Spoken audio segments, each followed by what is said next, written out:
Il est 20h pour ceux qui sont arrivés. Pour d'autres, on était là depuis vendredi. Depuis vendredi. On était ici depuis vendredi. Et on a cherché la face du Seigneur. Et je bénis le Seigneur pour ta vie. Je bénis le Seigneur pour tous ceux qui ont pris ce programme à cœur.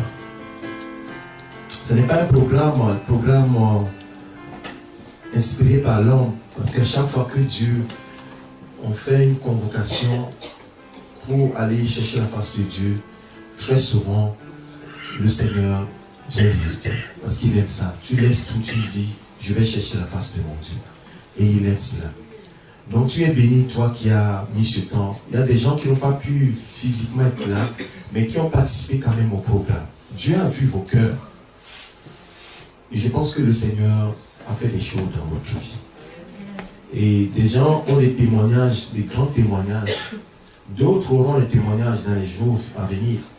Ils vont réaliser que quelque chose s'est passé. Hier, le Seigneur nous disait ici dans ce lieu que je vous ai apporté la délivrance comme vous m'avez demandé. J'ai brisé effectivement les liens comme vous me l'avez demandé. Et j'ai déversé sur vous une huile fraîche. Mais il faut que vous sachiez garder tout cela. Ça, je le rappelle pour ceux qui étaient là. Mais ceux qui n'étaient pas là, je vous le dis, c'est ce que le Seigneur nous a dit. Et le Seigneur était content que nous soyons là. Mais il nous a reproché une chose. C'est qu'à chaque fois, nous venons avec un cœur toujours désobéissant. C'est notre propre. Le propre des chrétiens aujourd'hui, c'est un cœur dans la désobéissance. Chacun suit encore sa propre voie. Et pourtant, la Bible dit que avant nous suivions chacun sa propre voie. Et autant que Christ est venu mourir pour nous détourner de notre foi ancienne. C'est ce que la Bible dit. C'est pourquoi la Bible dit que nous qui sommes en Christ, nous sommes devenus une nouvelle création, une nouvelle créature. Les choses anciennes sont passées et toutes choses deviennent nouvelles. Et donc, si nous continuons pas à marcher comme avant, alors cette phrase-là n'a pas eu son impact dans notre vie. 2 Corinthiens chapitre 5, verset 17. Comment tu la comprends? Si on voit ta vie 10 ans plus tôt et aujourd'hui, on voit que c'est la même chose, alors on n'a pas besoin de l'extérieur de te le dire. Toi-même, tu dois t'auto-juger en te disant non, il y a quelque chose qui ne va pas. Parce que la Bible dit que les choses anciennes sont passées, toutes choses deviennent nouvelles. Avant, je marchais dans les ténèbres. Maintenant, je marche dans la lumière. Comment la marche dans les ténèbres peut ressembler à la marche dans la lumière? Ça, c'est une dissertation que je te donne. Va écrire cela. Pour toi, est-ce que c'est possible que la marche dans la ténèbre soit la même chose que la marche dans la lumière? Il y a un problème. Alors que la même Bible te dit qu'il n'y a pas de rapport entre la lumière et les ténèbres. Et à l'instant où je suis en train de parler, le Saint-Esprit me met une parole sur le cœur. C'est pas ce que je voulais parler, mais le Saint-Esprit me dit 1 Jean chapitre 1. On va nous afficher ce passage, s'il vous plaît. 1 Jean chapitre 1, le verset 1 et le verset 5 et le verset 5 au verset 7.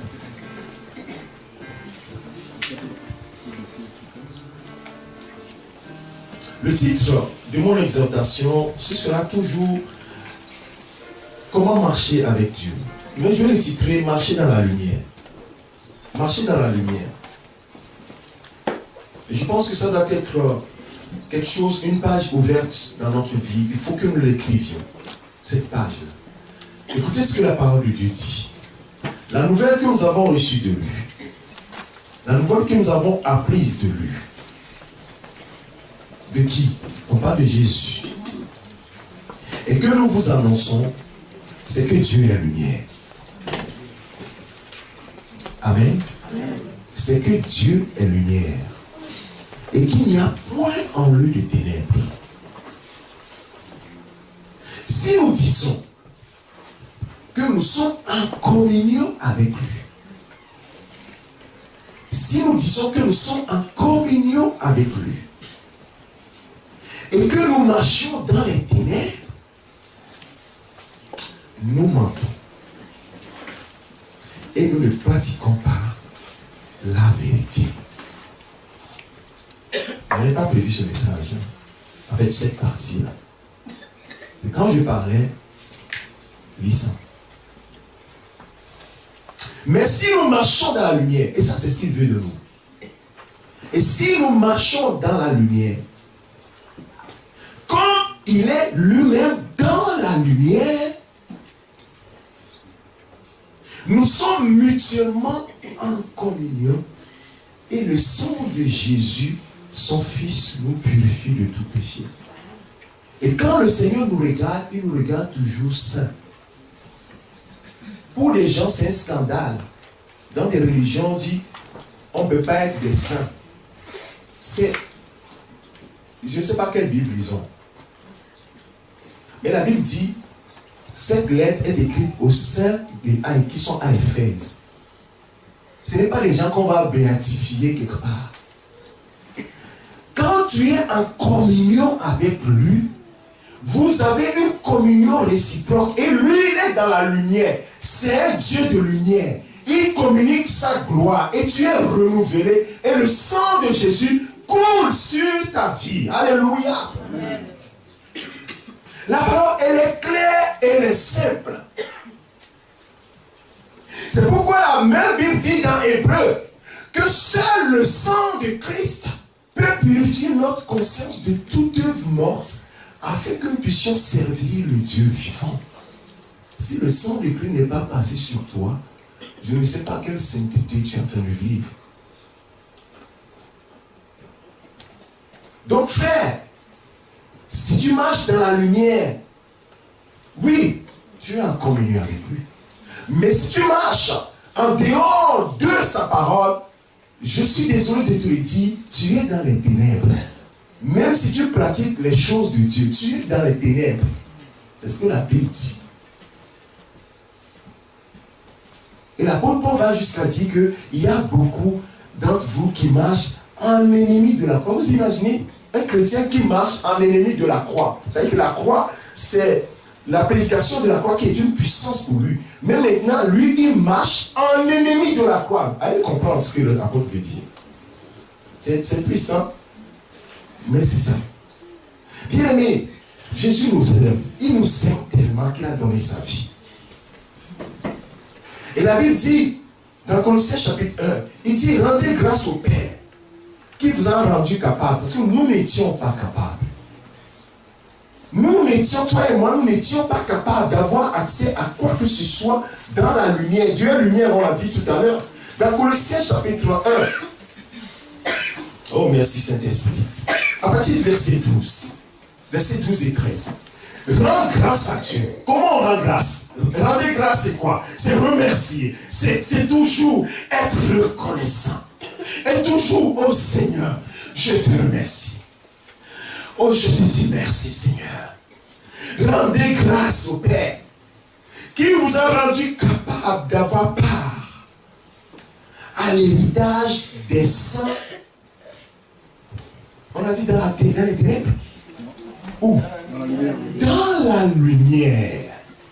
Frères et sœurs, marchez comme des enfants de lumière. Qu'il n'y ait pas des zones d'ombre dans vos vies. Qu'il n'y ait pas de parties cachées dans vos vies. Moi, je n'ai pas de parties cachées. Il ne faut pas avoir de parties cachées. Tu donnes accès à l'ennemi. Ta vie doit être ce que les gens voient. Il ne faut pas que les gens te voient et il y a une autre vie. Ta vie doit être lumière. Parce que Dieu, de toute façon, il te connaît plus que toi-même. Tu es nu et a découvert devant lui. D'ailleurs, les paroles qui sortent là, les gens qui ne reçoivent pas ici, Dieu les connaît. Il le sait. Donc, avis à toi, change de mentalité et accepte ces paroles qui sortent. Toi qui es en train de contester ces paroles. Il dit d'avoir part à l'héritage des saints dans la lumière. Il nous a délivrés. Regardez ce qu'il a fait pour nous. C'est pourquoi tout à l'heure, en exhortant avant qu'on le puisse encore louer le Seigneur, j'ai dit, est-ce qu'il n'a rien fait pour tout? Il nous a délivrés de la puissance des ténèbres. Non seulement il nous a délivrés, il pouvait nous délivrer, nous laisser à notre place, mais il nous a transportés dans le royaume de son Fils bien-aimé, en qui nous avons la rédemption et le pardon du péché. L'évangéliste nous avait dit au cours de la veillée que nous sommes en Christ et en Dieu le Père. Et Christ est à la droite du Père. Et nous sommes en lui, c'est un mystère. Tu es sur la terre, tu prends ta voiture, tu vas aller dans ton quartier, dans les Yvelines, Val-d'Oise, tout ça. Mais la Bible dit que tu es assis avec Christ à la droite du Père. Quel mystère, alléluia. Donc tu comprends que quand tu es assis là-bas, on peut t'appeler saint. Et quand tu es appelé saint par Dieu, il attend de toi que tu marches comme un enfant de lumière. Donc si toi-même tu ne sais pas, tu es assis au ciel. Il faut que tu marches comme un enfant qui vient de la lumière. Et que les gens sentent vraiment que tu es un enfant de lumière. Nous revenons sur notre texte du jour. Hébreux chapitre 10. Pour pouvoir clôturer ce moment, ce programme de jeûne et prière dans lequel nous avons titré que le Seigneur manifeste sa gloire et sa puissance dans nos vies. Et je suis très content d'avoir passé ce temps devant le Seigneur. Et beaucoup ont compris qu'il n'était pas nécessaire de s'attacher aux choses de cette terre, mais il faut élever nos regards vers les choses qui sont en haut, dans le ciel. Désirer plutôt ces choses-là. Et nous en avions parlé, nous avons exhorté par rapport à cela. Et le Seigneur nous a confirmé cela dans une prophétie. Pour dire, cherchez d'abord, levez les yeux, cherchez les choses en haut. Et bizarrement, c'est ce que il me vient. Je dis, vous ne demandez pas les choses que vous avez laissées de côté. Cherchez votre communion avec le Seigneur dans le ciel. Les choses en communion avec lui. Et quand sa gloire descend sur vous, ça descend sur vos finances, ça descend sur votre foyer, ça descend sur vos études, ça descend sur... On voit la gloire de Dieu. La gloire de Dieu, ça ne se limite pas seulement quand tu viens à l'église, oh tu es saint. Bon, quand tu vas au travail, il n'y a rien. Tes finances, il n'y a rien. Non. La gloire descend sur toi, sur tes finances, sur tout. La main de Dieu se pose dessus. Donc, si tu veux que le Seigneur ait le contrôle de tes finances, ne cherche pas à dire, Seigneur, protège mes finances. Cherche à établir une connexion avec le Seigneur. Une bonne connexion avec le Seigneur. Ça gloire descend automatiquement. Sur tout ce que tu touches sera béni. Sera béni. Ça, ce sont les secrets qui sont en train de sortir là. Oh, ce que je touche là, ça ne marche pas. Revois ta connexion avec Dieu. Revois ta connexion avec Dieu. Tu te souviens de la vie de Joseph? Qu'est-ce que la Bible dit de Joseph? Malgré qu'on pouvait le mettre dans la prison, même dans la prison, il y avait quelque chose. On voyait la gloire de Dieu. On dit que cet enfant-là, tout ce qu'il touchait était béni. Alléluia. Dieu était avec lui. Oh, Dieu n'a pas empêché qu'il aille en prison. Dieu n'a pas empêché qu'il aille en difficulté. Même dans la difficulté, la gloire de Dieu se repose. C'est ça le mystère et c'est ça la différence. Dieu ne nous a jamais dit que nous n'allons pas traverser des difficultés. Là, si on te demande à prêcher ça, alors change de disque. Parce que sa parole m'a enseigné dans Ésaïe que je serai avec toi tout le temps. Ah, mais c'est bien cette parole. Mais il dit, dans le feu, je serai avec toi. Hé Seigneur, pourquoi tu n'empêches pas que j'aille dans le feu et que tu laisses que je dois aller dans le feu pour que tu sois avec moi? Il y a des gens qui sont dans le feu, ils disent, oh Seigneur, tu ne m'aimes pas. Non, mon fils, ma fille, je t'ai fait la promesse. Dans le feu, je suis avec toi. Tranquille histoire. Alléluia. Et dit, sur le fleuve, le fleuve ne va pas te submerger. Parce que je suis là. Et même dans la vallée de l'ombre de la mort, l'ombre de la vallée de la mort, tu ne prendras aucun mal. Je serai avec toi. C'est des promesses suprêmes de celui qui a fait la terre et les cieux, celui qui est lui-même la vérité. Il n'y a pas donc de variation en lui. Il ne peut pas mentir. Quand il dit je serai là, il sera là. Et quand il partait, ceux qui sont fatigués, vous pouvez lever la tête. Si tu peux aller bouger un tout petit peu, pour ne pas dormir, pour recevoir la dernière bénédiction du Seigneur avant de partir. Il dit, je suis avec vous. Quand il partait, je suis avec vous. Pas je serai, je suis avec vous tous les jours. Frère, il est avec toi. Si tu marches comme il veut, dans la lumière, nous sommes en communion les uns avec les autres. Hébreux chapitre 10, verset 19 au verset 25 pour terminer. Ainsi donc, mes frères et sœurs, donc, nous avons au moyen du sang de Jésus une libre entrée dans le sanctuaire, le lieu saint, là où le Seigneur est, par une route nouvelle et vivante qu'il a inaugurée pour nous au travers du voile, c'est-à-dire de sa chair. Et nous avons un souverain sacrificateur établi sur la maison de Dieu. Jusque-là, on est en train de parler de Jésus, qui nous a donné accès au sanctuaire. La Bible dit que quand il est mort, le voile qui séparait le lieu saint du lieu très saint s'est déchiré. On pourra avoir maintenant accès à tout le temple. Verset 22. Approchons-nous donc avec un cœur sincère. Les mots ont leur sens ici. Un cœur sincère. Dans la plénitude de la foi. Les cœurs purifiés d'une mauvaise conscience et le corps lavé d'une eau pure. Approchons-nous avec sincérité de Dieu. Verset 23. Retenons donc fermement la profession de notre espérance, car celui qui a fait la promesse est fidèle. Celui qui a fait les promesses sur nos vies est fidèle.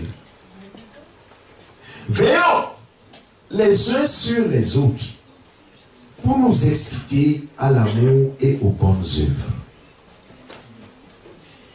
N'abandonnons pas notre assemblée comme c'est la coutume de quelques-uns, mais exhortons-nous réciproquement, et cela d'autant plus que vous voyez s'approcher le jour. Amen. Cette exhortation qui est apportée aux Hébreux nous dit simplement, nous avons accès au Père par Jésus-Christ. Pour cela, changeons notre façon de marcher. Marchons maintenant, approchons-nous de lui, juste avec la sincérité, avec un cœur sincère et une conscience pure. Quand tu viens devant Dieu, tu viens avec quelle conscience? Est-ce que ta conscience te réclame les choses? Et la Bible dit que si ta conscience te juge, te dérange, Dieu qui est plus grand que ta conscience, qu'est-ce que lui en pense? Donc pour que ta conscience ne te juge plus, alors marche selon la parole de Dieu. C'est tellement simple, frères et sœurs. Et retenons fermement, parce que quelqu'un peut nous prendre cela. Retenons fermement la profession de notre espérance, l'espérance qui est en Christ. Car celui qui a fait la promesse est fidèle. Quelle belle exhortation. Bien-aimé, ton Père qui a fait cette promesse, ton Père dans le ciel qui a fait cette promesse, il est fidèle. Toi, tu es infidèle. C'est la nature de l'homme. Lui, il est fidèle. Oh, quelle belle nouvelle. Et quelle très bonne nouvelle. C'est combien de fois nous, les hommes, nous avons été infidèles par rapport à nos propos. Je ne parle pas de fidélité dans le couple ou autre. L'infidélité par rapport à nos promesses, simplement. Oh Seigneur, oh, je vais te suivre tout le temps. 2 semaines. Oh Seigneur, cette fois-ci, oh, je vais marcher droit devant toi. Oh, la Bible sera mon guide. Là, je vais donner un peu moins, 1 semaine. Oh, bien aimé. À un moment donné, il faut que nous nous posions. Donc, frère, sœur, quand tu vas retourner à la maison, pose-toi. Seigneur, comment je dois marcher? Il t'a donné la réponse, hein. Mais comme tu veux être convaincu, le Saint-Esprit va te répéter la même chose. Il faut que tu marches sincèrement. Avec Dieu, on ne peut pas tricher. On ne triche pas avec Dieu. On peut tricher avec moi. Je suis un homme, je ne vois pas ton cœur. Tu peux tricher avec moi. Mais avec Dieu, n'ose pas tricher. Parce que tu n'as aucun avantage. C'est toi qui es perdant, tout de suite. Avis à ceux qui marchent d'une manière maladroite devant le Seigneur. Marche droit, frère. Marche droit. marche droit. Je me tourne vers là. Marchez droit, frère, sœur. Quel intérêt nous avons à marcher comme nous voulons? Et le dimanche, nous nous portons devant la face de Dieu. Et en ce moment, restons à la maison. Quand nous sommes du monde, nous savons que nous sommes du monde. Mais quand tu choisis, tu dis j'aime Jésus, mais bien-aimé, aime Jésus jusqu'au bout. Aime-le de tout ton cœur. Et dis, voici ce que Dieu te dit, Israël. Aime ton Dieu de tout ton cœur, de toute ton âme, de toute ta pensée, et également de toute ta force. La force du caractère. Quand je dis non au péché, c'est non. Ce n'est pas un jour non, l'autre jour oui, l'autre jour oui, non, et l'autre jour oui. Il y a trop de blablabla. Non. La fermeté. Et cette force est en Christ, frères et sœurs. Tu peux. Ce n'est pas un privilège qui est réservé à une classe. Nous tous, nous avons cette grâce-là. Alléluia. C'est l'exhortation que je voulais partager avec toi. Marche comme un enfant de lumière. C'est ce que le Seigneur veut de toi. Tu en es tellement celui qui est récompensé en fait. C'est toi, parce que c'est pas Dieu, lui, il a tout. C'est toi qui demandes tout le temps. Est-ce que Dieu, c'est toi qui demandes tout le temps. Bien sûr, Dieu a besoin de toi. Mais si tu ne veux pas, il va prendre une autre personne. Parce qu'il a des... Et même si les hommes ne veulent pas, il va prendre quoi? Il va prendre les cailloux. Il va prendre les pierres. C'est-à-dire qu'il peut tout prendre. Donc tu n'es pas indispensable à Dieu. Est-ce que quelqu'un comprend ça? Il y a des gens qui disent, oh moi si je ne viens pas, le culte ne va pas bien se dérouler. Tu peux rester.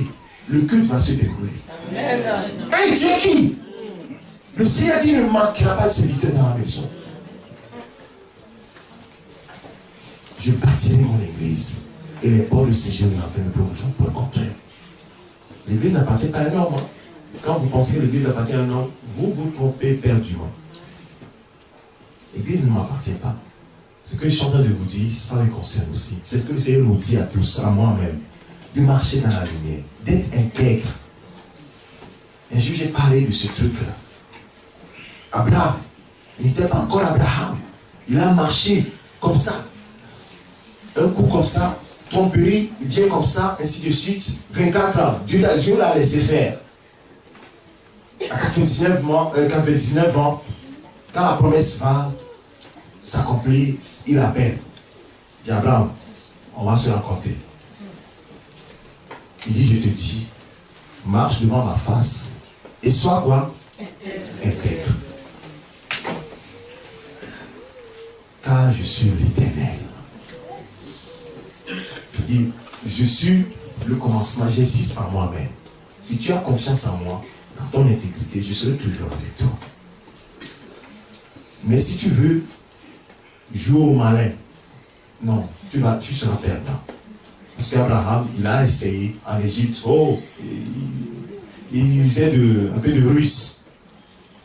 Non, que le Seigneur vous bénisse. Amen. Nous allons nous lever tous ensemble et nous allons dire quelques prières.